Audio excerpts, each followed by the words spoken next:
downright racist. This is a map on the government website showing a list of Native American Indian boarding schools. But notice something. Do you notice something that you should notice?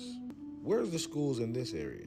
Let's talk about the Indian boarding schools that were set up for Indian freedmen in North America. The first school we will learn about is the Tallahassee Manual Labor Boarding School for Creek freedmen. It is stated that this school was funded by the Creek Nation in the Indian Territory. The Tallahassee School was originally founded in 1850 as the first of 3 boarding schools for the education of Creek children by the Creek Nation.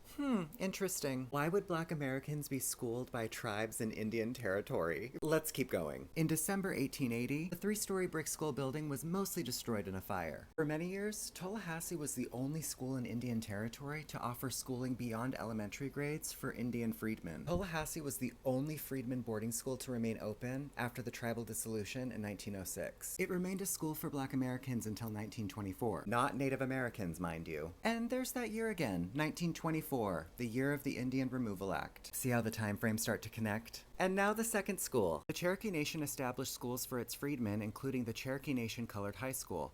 The school was opened near Tahlequah, Oklahoma at Double Springs, serving about 25 students with efforts to educate freedmen originating within the tribes. Education for freedmen was initially driven by each of the 5 tribes, with the Cherokee Nation providing some high school opportunities. Cherokee High School went on to become the Carter G. Woodson High School as it stands today, yet another school tied to tribal origins but created for Black Americans. Freedmen boarding schools were built 29 years before the Native American boarding schools discussed in yesterday's video, and 15 years before slavery supposedly ended in 1865. So if we follow the colonizer's story, how in the heck were enslaved people being indoctrinated and educated by themselves? All of the educators at both groups' boarding schools were HBCU educated Black teachers. When something's off, the whole timeline will shatter, and we can all see the bits and pieces all over the floor. America is not as old as they say it is, and Black Americans were here first.